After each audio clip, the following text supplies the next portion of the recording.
इसी अवसर पर छत्तीसगढ़ के संस्कृति विभाग के माध्यम से, सरकार के माध्यम से 20 जनवरी को संध्या 6 बजे रायपुर के पुलिस परेड मैदान में एक बड़े शो का आयोजन किया गया है, कथा श्री राम मंदिर की, जिसमें प्रभु राम लला के प्राण प्रतिष्ठा के लिए 500 सालों का जो इतिहास है और साथ में पिछले 2000 सालों का जो इतिहास है, उसके बारे में एक नृत्य नाटिका के माध्यम से छत्तीसगढ़ और रायपुर की जनता को एक उत्साहित वातावरण में अवगत कराया जाएगा। राम की सबके साथ आस्था है और हम सबकी श्रद्धा है और पूरे देश में खुशी का माहौल है और हम लोग भी उस श्रद्धा में और खुशी में शामिल हैं। और निश्चित तौर से यह विवाद तब पैदा हुआ जब कहा गया कि भाई अभी पूर्ण नहीं है तो नहीं जाएंगे। तो निश्चित तौर से जो भगवान है वो हर व्यक्ति के दिल में है और हमारे अंदर है और हमारा जब मन करेगा हम जाएंगे। निश्चित तौर से पूरी कांग्रेस जाएगी और जब हमारे राम अयोध्या में आ रहे हैं तो निश्चित तौर से दर्शन भी करेंगे। हरि अनंत हरि कथा भई अनंता कहत सुनत बहुविधि सब संता। भगवान की पूजा करने के लिए, आराधना करने के लिए कोई कुछ कहे वैसे ही करना आवश्यक नहीं है। वो तो सबके दिल में बसते हैं,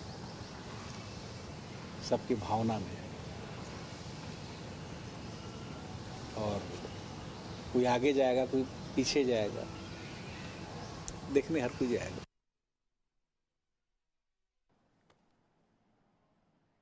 नमस्कार, मैं हूं मोहन तिवारी। आज के मुद्दे में आपका स्वागत है और आज का मुद्दा आधारित है जिसकी चर्चा पूरे देश में हो रही है। जी हां, भगवान राम का मंदिर बनकर तैयार है, अब प्राण प्रतिष्ठा की जा रही है। तो आयोजनों की एक श्रृंखला अयोध्या से शुरू होकर भारत के अंतिम छोर तक आयोजित हो रही है और इसमें छत्तीसगढ़ भी अछूता नहीं है। और छत्तीसगढ़ में जब से बीजेपी की सरकार बनी है, आयोजनों को लगातार आयोजित किया जा रहा है। तो इन आयोजनों का क्या कोई राजनीतिक प्रयोजन है? क्या इस तरीके के आयोजन के पीछे कोई प्रयोजन होता भी है कि नहीं होता? इसी पर आज हम चर्चा करेंगे। और ये चर्चा इसलिए भी क्योंकि आज सरकार ने एक बड़े आयोजन की घोषणा की जो कि राम मंदिर के प्राण प्रतिष्ठा के अवसर पर छत्तीसगढ़ में होगा। जो लोग यहाँ से जा नहीं पा रहे हैं उनके लिए एक बड़ा लाइव जो है कॉन्सर्ट का आयोजन सरकार करने जा रही है। तो इस तरीके के आयोजन को लेकर जो राजनीतिक नजरिया है वो क्या क्या है, ये आज की चर्चा में हम जानने की कोशिश करेंगे। मिल लेते उन मेहमानों से जो इस चर्चा में हमारे साथ रहेंगे। हम बहुत स्वागत करेंगे। हमारे साथ जुड़ रहे हैं बीजेपी का पक्ष रखने के लिए निशिकांत पांडे जी, बहुत स्वागत है आपका। इसके साथ ही कांग्रेस का पक्ष रखने के लिए हमारे साथ तेजतर्रा नेता प्रवक्ता अनिल चौहान जी जुड़े हैं, बहुत स्वागत करते हैं आपका। और धर्म का मर्म हम जानने की कोशिश करेंगे, धार्मिक नजरिए को भी जानने की कोशिश करेंगे। ज्योतिषाचार्य प्रिया शंकर त्रिपाठी जी हमारे साथ जुड़ेंगे, उनका भी बहुत स्वागत करते हैं। तो तीनों मेहमानों का स्वागत है। और जैसे कि हमने बताया कि आयोजनों की एक लंबी श्रृंखला बना के रखी है बीजेपी सरकार ने, लेकिन जब ये आयोजन किए जा रहे हैं तो इनको देखने का नजरिया अलग अलग तरीके से देखने को मिल रहा है। कांग्रेस थोड़ी बैकफुट में नजर आ रही है, इसकी भी क्या वजह ये भी जानेंगे, लेकिन पहले बीजेपी का पक्ष जान लेते हैं। निशिकांत जी, राम मंदिर बन रहा है, बार बार ये सवाल उठता है कि इसका राजनीतिक लाभ नहीं लेना चाहिए। क्या बीजेपी के इन आयोजनों को या बीजेपी के नेताओं का बढ़ चढ़कर हिस्सा लेना कोई राजनीतिक प्रयोजन है?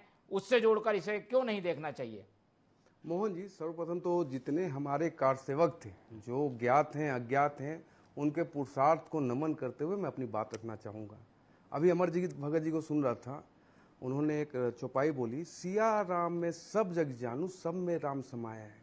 सब में तो राम समाया है, लेकिन कांग्रेस में ऐसी क्या स्थिति हुई कि 1949 से कलयुग में हमारे प्रभु विवादित हो गए। कलयुग में इससे बड़ा क्या उदाहरण मिलेगा कि हमारे आस्था के सर्वोच्च प्रतीक श्री राम भगवान विवादित कैसे हो गए? ये बच्चा बच्चा भी पूछता है। आज जो आप सवाल कर रहे हैं कि ये आयोजन, मैं तो कहता हूँ पूरे विश्व में इसका आयोजन होना चाहिए। पूरे विश्व के पिता हमारे श्री राम हैं। हम सनातन संस्कृति के सर्वोच्च प्रतीक के रूप में उनको देखते हैं, मानते हैं, पूछते हैं। लेकिन इस आयोजन से किसको पेट में दर्द हो रहा है? यज्ञ हवन से किसको पेट में दर्द होता है? अगर आप बोलते हैं कि आपके भी आराध्य राम हैं, तो ये विषय नहीं है। राम के आप क्यों नहीं हुए, ये सवाल पूरा सृष्टि आपसे पूछेगा और पूछ भी रहा है। आयोजन करना चाहिए, और मैं तो कह रहा हूं कि और जो चीज जोड़ सकते हैं मैं आपके माध्यम से प्रदेश के नागरिकों से भी आह्वान करता हूं, दिया जलाएं, पटाखा फोड़े, मिठाई बांटे, अपना आरती करे, जो मन में आए करे। इतना हर्ष उत्साह उल्लास का दिन है। आपको 10 सेकंड लूंगा मोहन जी। इस संघर्ष के पीछे की गाथा शायद कांग्रेस पार्टी नहीं जानती। मैं उससे रूबरू हुआ हूं। मेरे पिताजी 96 बार राम जन्मभूमि के कारण कृष्ण जन्मभूमि का चक्कर लगाए। मेरे जन्मदिन के दिन पुलिस उठा के ले गई थी। आप बताइए, इतना संघर्षमय जीवन रहा होगा, उसके बाद भी प्रभु श्री राम विवादित रहे, और आज जब ये समय आया है कि प्राण प्रतिष्ठा हो रहा है, तो आप बोलते हैं आयोजन नहीं होना चाहिए। इससे भव्य होना चाहिए, और जो शक्ति हो सकती है उससे ज्यादा करना चाहिए। मैं तो बोलता हूं कि देखिए, प्रभु श्री राम में पूरा सृष्टि समाहित है। और लेकिन एक विषय जो आता है ना, वही रामचरितमानस में अगर कांग्रेस पार्टी पढ़ ले तो समझ लेगी। बैरू न कर काहू संग कोई, राम प्रताप विषमता खोई। राम से बैर करके कांग्रेस पार्टी कहां पहुंच गई, आप देखिए ना। आज यही इंडी गठबंधन कांग्रेस पार्टी के साथ है, जिन्होंने नारा क्या दिया था, मिले मुलायम काशी राम, हवा में उड़ गए जय श्री राम। आज नारा बदल गया है, मिट गए मुलायम काशी राम, बन गया जय श्री राम। अब बताओ क्या होना चाहिए? आयोजन होना चाहिए कि नहीं होना चाहिए? हमारे प्रभु, पूरे विश्व के प्रभु अगर आ रहे हैं, सजा दो घर गुलशन सा, हमारे श्री राम आ रहे हैं, इसमें क्या द्वेष हो सकता है? आप भी आइए, अनिल सिंह जी, आप भी आइए, आप भी अपने घर में दीपोत्सव मनाइए। ये मत देखिएगा कि आपका आलाकमान मना कर दिया है। आपकी हैसियत नहीं है ठुकराने की निमंत्रण को। राम जी नहीं चाहते कि आप वहां पहुंचो, इस कारण आप नहीं जा पा रहे। जी मोहन। ठीक है, चलिए, ये तो एक आयोजन को लेकर अच्छी खासी दलील बीजेपी की ओर से आ रही है। वो भी समझ में भी आता है कि जब उत्सव होता है तो आयोजन होता है, पर नजरिया जो है वो कुछ लाभ प्राप्त करने का है कि नहीं है, इस पर बहस चल रही है। कांग्रेस का पक्ष जान लेते हैं। अनिल चौहान जी, सब इस पे सहमत हैं। कल राहुल जी ने भी अपनी बात रखी, लेकिन वही बात कांग्रेस की जो लाइन है, इवेंट हो रहा है और इस इवेंट से कांग्रेस ने अपने आप को दूर रखा है। क्या ये जरूरी भी है? और ये आयोजन को इवेंट कहना क्या सही भी है? क्या कहीं उत्सव होगा, आतिशबाजी होगी, कोई गाना बजाना, ये सब होगा?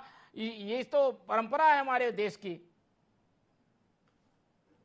देखिए मोहन जी, सबसे पहले दुखद बात यह है, मैं माफी चाहूंगा, मेरी आवाज मुझे रिटर्न आ रही है, थोड़ा सा देखिएगा। जी जी जी, सुधार बात है। तो मोहन जी, सबसे दुखद बात यह है कि एक लोकप्रिय चैनल पर बैठकर निशिकांत पांडे जी कह रहे हैं कि राम विवादित कैसे हो गए।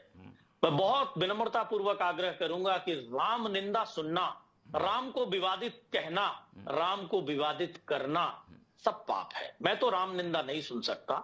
और भारतीय जनता पार्टी को कब सद्बुद्धि आएगी कि राम का राजनीतिकरण न करे। मर्यादा पुरुषोत्तम राम की मर्यादा को ये खा गए। ये भारतीय जनता पार्टी के लोग जो आज शंकराचार्यों को ट्रोल कर रहे हैं, जो हमारे सनातन धर्म के ध्वजवाहक हैं, आज ये एक राजनीतिक इवेंट बनाते हैं क्योंकि इनको लोकसभा का चुनाव लड़ना है। हमारे राम, जिन्होंने दया सिखाई, करुणा सिखाई, जिन्होंने धर्म सिखाया, जिन्होंने मर्यादा सिखाई, जिन्होंने न्याय सिखाया, जिन्होंने वंचित और अंतिम व्यक्ति तक, चाहे वो सबरी का उदाहरण देख लीजिए, चाहे केवट की नाव चढ़ने का मामला देख लीजिए, जिन राम ने इतने आदर्शों को स्थापित किया इस धरती पर, इसीलिए उन्होंने विष्णु से राम अवतार लिया कि यहां मानवता, इंसानियत, प्रेम और भाईचारा रहे। आज भारतीय जनता पार्टी सिर्फ लोकसभा चुनाव जीतने के लिए, सिर्फ राजनीतिकरण करने के लिए, 2014 से जो इनके वादे थे वो 10 सालों में कितने पूरे हुए, कितने नहीं। भुखमरी में क्यों हम 115वें स्थान पे पहुंच रहे हैं? क्यों ये स्थिति है कि बेरोजगारी 45 साल की चरम पर है? महंगाई पे बात ना हो जाए, इस पर बात ना हो जाए कि मोदी जी सिर्फ शिगुफा देते थे। तो सिर्फ इन मुद्दों से डाइवर्ट करने के लिए कि किसान क्यों हर घंटे आत्महत्या कर रहा है, कहां है स्वामीनाथन आयोग की रिपोर्ट, कहां है काला धन, क्यों रसोई गैस और पेट्रोल और डीजल की बात ना हो। तो ये राम के नाम का सहारा, और वो भी इतने दूषित ढंग से, क्या शंकराचार्यों को ट्रोल करने लगे।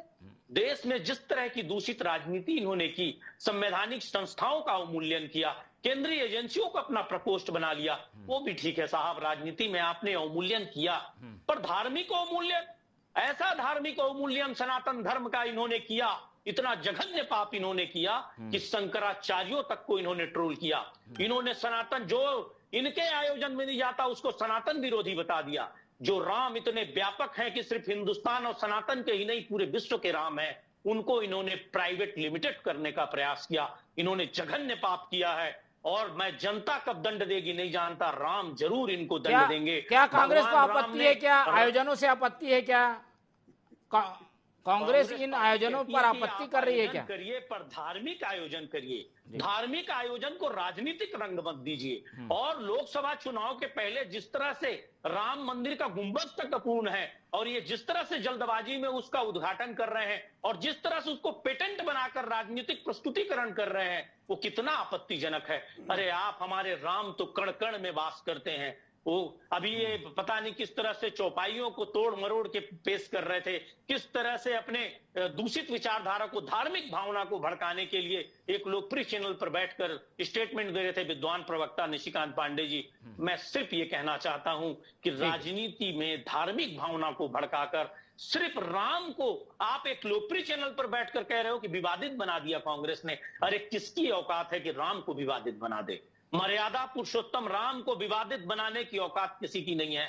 आपने उसको, धार्मिक एक आयोजन को, हमारे धर्म को, हमारी आस्था को आपने विवादित किया।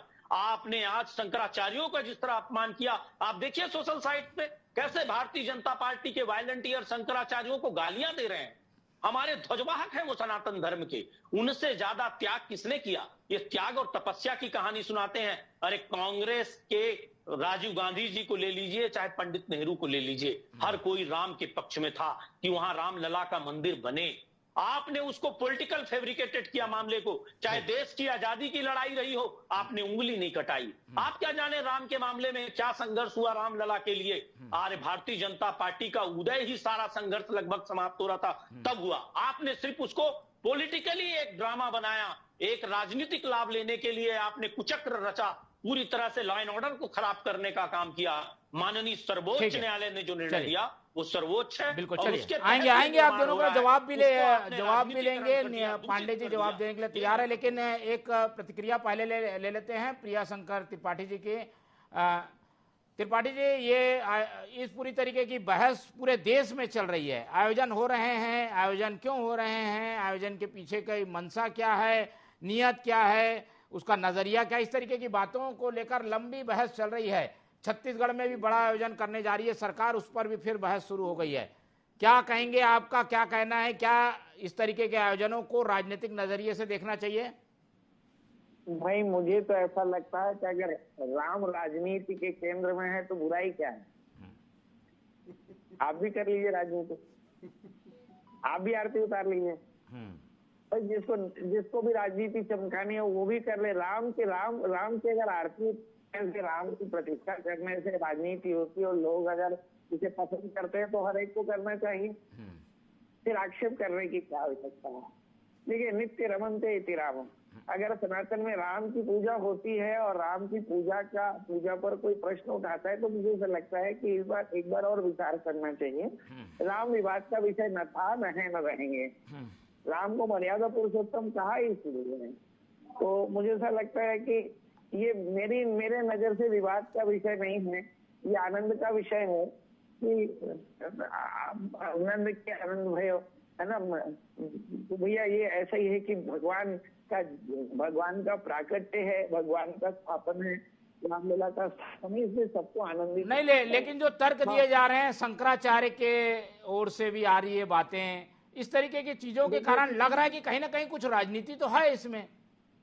देखिए, शंकराचार्य जी तो बहुत बड़े हैं और मुझे ऐसा लगता है शंकर धर्मध्वज है, इसलिए शंकर ने जो भी कहा मैं उस पर टिप्पणी करने का ना सामर्थ्य रखता हूँ ना इसका औचित्य है। पर मैं एक सामान्य व्यक्ति हूँ, मेरे घर में भी मेरा भी एक मंदिर का प्रतिष्ठापन है, वो भी आधा अधूरा बैठा है और वो भी आधा अधूरा बन करके उस पर भी हम प्रतिष्ठा कर रहे हैं। हमारा घर भी कभी अधूरा बना होता है, 2 किवाड़ लगाकर हम गृह प्रवेश करते हैं।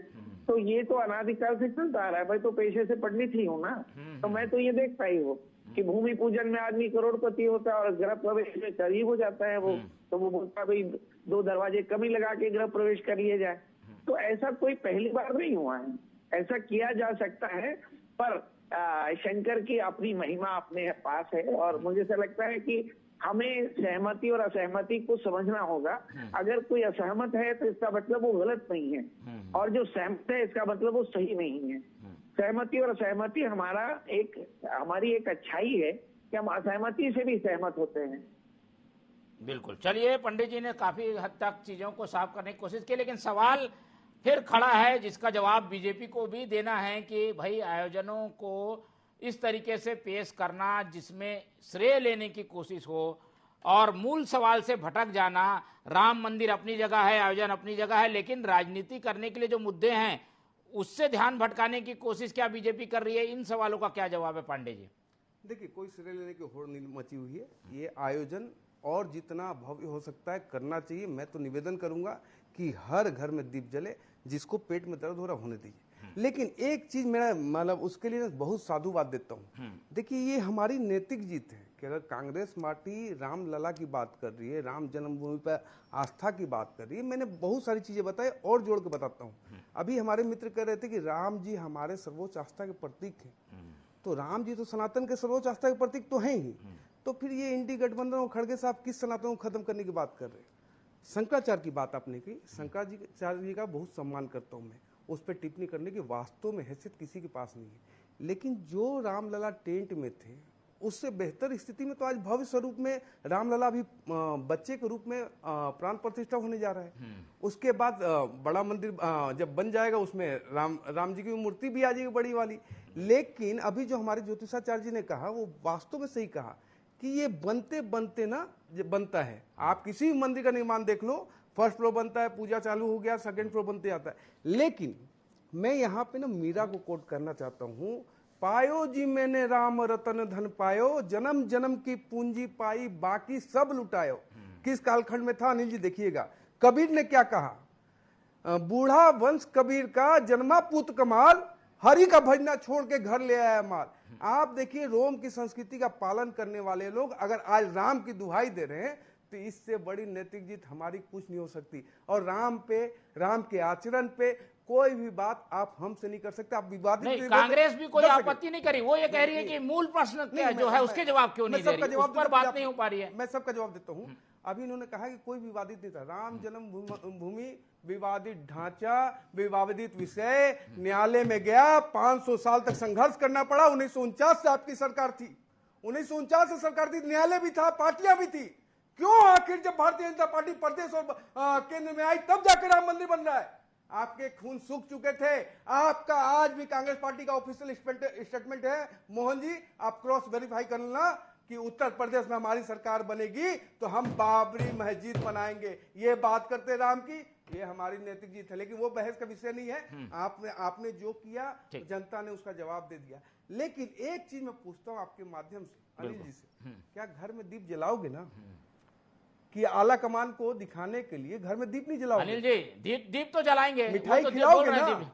ये उत्साह है अनिल जी, बाकी सब विषय छोड़ दो। ये हमारे सनातन संस्कृति के सर्वोच्च प्रतीक का सम्मान है। पांडे जी, लेकिन ये सवाल ये आ रहा है कि भाई ये सब होगा, लेकिन इससे मूल मुद्दों से ध्यान नहीं भटक जाएगा, वो सवाल वहीं खड़े रहेंगे। उन सवालों को क्या भूल जाएगी ना? आप न्याय यात्रा पर निकलो, आपके पास माइक भी है, मीडिया भी है, आप उठाओ ना सवाल। चौहान जी, आप पूछो ना सवाल कि एक नंबर पे इंफ्रास्ट्रक्चर में इन्वेस्ट करने वाला भारत पूरे विश्व में नंबर 1। चौहान जी, आप लोगों को बहुत समय मिलेगा, राम वाले मामले में इनका साथ दे दीजिए। बाकी जब मंदिर का प्राण प्रतिष्ठा हो जाएगी उसके बाद बाकी समय मिलेगा राजनीति करने के लिए, कर लीजिएगा उस समय राजनीति। क्या गलत है इसमें? मोहन जी, बहुत अच्छी बात यह है कि देखिए, बॉडी लैंग्वेज देखिएगा। राम का भक्त मैं तो हूं, तो मैं तो मुस्कुरा के जवाब दे रहा हूं। निशिकांत जी बड़े आक्रोश में है। मेरे राम कहते थे, मेरे कृष्ण कहते थे कि मुस्कुरा के ऐसे कालनेमियों का सामना करो जो राम और कृष्ण के आवरण को ओढ़कर राजनीति करना चाहते हैं, अधर्म और छल करना चाहते हैं। मैं सिर्फ इतना कहना चाहता हूं मोहन जी, पहले हो जाता उद्घाटन या बाद में हो जाता, ठीक लोकसभा चुनाव के 1 महीने पहले, क्या ये कालनेमी रूपी छल नहीं है? क्या जनता के साथ छल नहीं है कि आप धार्मिक उन्माद या भावना को भड़काने का काम कर रहे हैं? दूसरी बात मैं कहूंगा, शंकराचार्यों की आलोचना करना, और आप यहां बैठ के एक लोकप्रिय चैनल पर कहते हैं कि पहले भी सरकारें थी, पहले भी सर्वोच्च न्यायालय थे। तो क्या ये कहना चाहते हैं कि सर्वोच्च न्यायालय इनकी गुलाम हो गई, इनकी सरकार आई तो इनके हिसाब से निर्णय कर दिया गया? तो ये बहुत आपत्तिजनक है। ठीक है पांडे जी, दोनों सवाल के जवाब सुनवाई की, बिल्कुल, और दूसरे न्यायालयों में मामला चलता रहा, और जन्मभूमि विवादित हो सकती है निशिकांत पांडे जी, राम विवादित नहीं हो सकते। चलिए दोनों सवाल के जवाब दे दीजिए पांडे जी, दोनों सवाल के जवाब, आयोजन को लेकर और विवादित जो ढांचा बोला उसको लेकर। जो ये उन्मादीकरण फैलाने का हाँ, काम उन्मादीकरण पे ये धर्म कभी नहीं कहता राम के लिए। और मैं ये भी जवाब देना चाहूंगा, दिया जलाने की बात इन्होंने की, 10 सेकंड बस लूंगा मोहन जी, कि दिया तो मेरे यहाँ रोज राम के सामने जलता है। निशिकांत पांडे जी आके मेरे घर में आइएगा, चाय पिलाऊंगा, और भगवान राम की आराधना भी मैं रोज करता हूं।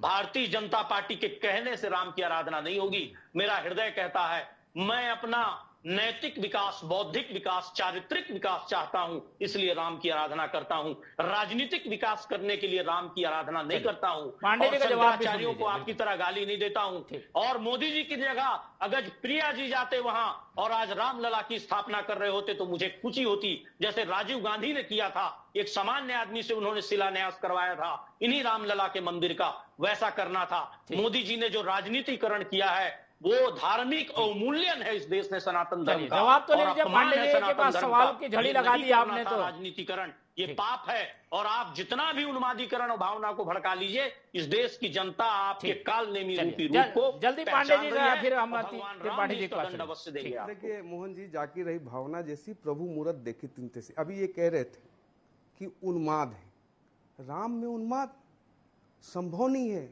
एक चींटी की मतलब नुकसान नहीं हुआ, जब निर्णय आया तब भी, जब मंदिर बन रहा है तब भी, अभी प्राण प्रतिष्ठा हो रहा है तब भी। उन्मादी कौन है? अनिल जी, पांडे जी, कितने लोगों की जानें चली गई, कितने लोगों की संपत्तियां जल गई। आप कह रहे हैं उन्माद नहीं है? अरे तरीका नहीं, भावना को भड़काकर आपने घर उजाड़ दिए। आप सिख दंगा की बात कर रहे हैं क्या? आरोप है ये, आरोप है। आप सिख दंगा की बात कर रहे हैं, समझ सकते हैं। आप सिख दंगा की बात कर रहे हैं, समझ गया मैं समझ गया सिख दंगा की बात कर रहे हो, लेकिन सुनो अभी मेरी बात, अनिल जी मेरी बात सुनो। हाँ, सनातन संस्कृति की बात आप कर रहे हो, सनातन संस्कृति की बात आप कर रहे हो। अभी न्यायालय की बात कर रहे थे मोहन जी, न्यायालय की ये बात कर रहे थे। न्यायालय में कांग्रेस पार्टी ने 21 वकील क्यों खड़ा किया, किसके पक्ष में खड़ा किया? आज भी ऑफिशियल स्टेटमेंट है कि बाबरी मस्जिद हम बनाएंगे, उससे पीछे भागते हो। अभी समय देख के 125 करोड़ देशवासियों को प्रसाद को देख के आज आपको रास्ता भटका हुआ है, लेकिन ये कालनेमी है। कल भी अगर आपको लगता है कि आप सही में और अगर आप देखिएगा ज्ञानवापी मस्जिद की जगह भगवान शिव का मंदिर भी बनेगा, लेकिन न्यायालय के माध्यम से बनेगा। आपने जो उन्मादीकरण किया, आपने जो जघन्य पाप किया, मासूमों की जान ली, अरे क्यों नहीं भेजते अपने बड़े बड़े नेताओं के बेटों को ऐसे बड़े प्रकाश सेवा में? क्यों अमित शाह का बेटा चैन साहब बीसीसीआई का सेक्रेटरी बना बैठा है, उसको भेजिए कि कार सेवा करे। वो क्यों कार सेवा नहीं करता? लोगों की लाशों पर राजनीति करते हैं आप, नफरत की दुकान चलाते हैं आप, इस देश का धार्मिक सौहार्द, सामाजिक सौहार्द, राजनीतिक सौहार्द बिगाड़ते हैं आप। आपने हमेशा हिंसा की राजनीति की, उन्माद की राजनीति की, जिन भगवान धैर्य का संदेश दिया, उस धैर्य को तो आपने, उस मर्यादा को, ठीक है, आऊंगा आप लोगों के पास, आप दोनों के जी ठीक। चलिए राम पे राजनीति, चलिए आएंगे इसको समझ नहीं पाएंगे, ये सृजन हो रहा है। ठीक है, त्रिपाठी जी के पास चलते हैं। त्रिपाठी जी, दोनों ओर से तर्क जैसे दिए जा रहे हैं, क्या राम पर राजनीति हो रही है या ये धर्म का एक हिस्सा है जो बढ़ चढ़कर इतना ज्यादा दिख रहा है कि वो राजनीति के दायरे में भी आ गया है? त्रिपाठी जी, त्रिपाठी जी मेरी आवाज मिल पा रही है आपको? चलिए त्रिपाठी जी से फिर से संपर्क करने की कोशिश करेंगे, लेकिन एक टिप्पणी ले लेते हैं चौहान जी की। चौहान जी, सब बातों को दरकिनार कर दिया जाए, आयोजन तो होते रहेंगे और आयोजनों को सरकार और सत्ता पक्ष में जो लोग रहते हैं वो करते हैं।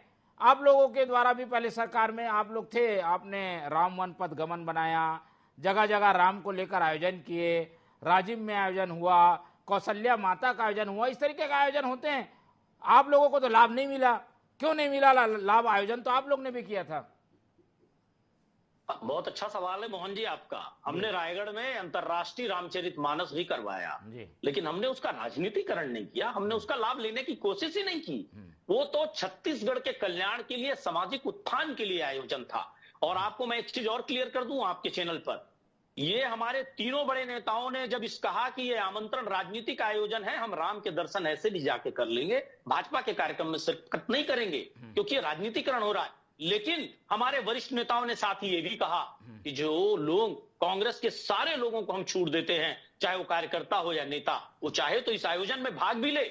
हालांकि ये राजनीतिक आयोजन है, लेकिन चूंकि राम से जुड़ा मसला है, इसलिए हम सबको स्वतंत्रता देते हैं कि वो शामिल भी हो, उत्सव भी मनाएं। इसमें कहीं अनुशासन भंग की बात नहीं आएगी, क्योंकि राम का नाम उल्टा सीधा भी लो तो राम का नाम लेने से लाभ है। इसलिए हमारे नेताओं ने स्पष्ट संकेत दिया है, स्पष्ट अपने भाषणों में कहा है कि आप चाहें तो आयोजन में शामिल हो सकते हैं। लेकिन मैं आपको फिर कहूंगा, सनातन के ध्वजवाहक शंकराचार्य जी, जिनको हम भगवान शंकर के प्रतिनिधि मानते हैं, उन्होंने जब कह दिया कि राजनीतिक आयोजन है, ना हो आयोजनों में और राजनीति जैसी स्थिति ना बने, ये कहना है। पांडे जी, इस तरीके की बातों को तो स्वीकार करेंगे आप? कांग्रेस सुझाव दे रही है, उसको तो कम से कम मानिए। मोहन जी, सुझाव उनको देने दीजिए, उनका सुझाव जो है लोकतंत्र में सुझाव होना चाहिए।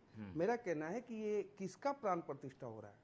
पूरे विश्व के स्वामी का प्राण प्रतिष्ठा हो रहा है। और आयोजन आप क्या चाहते हैं, झोपड़ी में कराया जाए? हम करेंगे, डंके की चोट पे करेंगे, पूरे देश से आह्वान करते हैं कि उत्सव मनाइए। ऐसा दीपावली ये कभी न मना होगा, न भूतो न भविष्यति। लेकिन महत्वपूर्ण विषय क्या है? अरे लोकसभा के बाद करा लेते, सही मुहूर्त में करा लेते। अरे आप चुनाव के कारण करा रहे हैं क्या? राजनीतिक दबाव डाल के मुहूर्त बदलवाएंगे, अपने एजेंटों को बैठाएंगे आप वहाँ रामलला के दरबार में, जो कहेंगे कि मोदी जी विष्णु के अवतार हैं। अरे चंपत राय जी का बयान सुन लीजिए, निशिकांत जी, वो कहते हैं मोदी जी विष्णु के अवतार हैं। ये करवाएंगे आप? मोदी जी विष्णु के अवतार हो जाएंगे? अरे क्यों इस तरह से सनातन को इतना बड़ा पाप मत करिए, इतना जघन्य पाप मत करिए। मोदी जी विष्णु के अवतार तो क्या, विष्णु के अवतार की किसी भक्त की भी समय की कमी के बराबर नहीं है। चलिए, इस तरह का अदम्य मत करिए। लेकिन मैं एक बात कह रहा हूं आपसे, आप जैसे जो मानसिकता थी ना, ये हमारा विजय है। ये रोम पे राम का विजय है, समय की कमी। राम का अलग विजय हुआ है। ठीक है, समय पूरा देश बनाएगा। आइए आप भी गले लगाइए, दीप जलाइए, मिठाई खिलाइए। चलिए, भगवान राम के नाम पर आप कम से कम लड़ना बंद हो, और आयोजन अगर हो भी रहे हैं तो ऐसे समय में आनंद लेने की जरूरत है।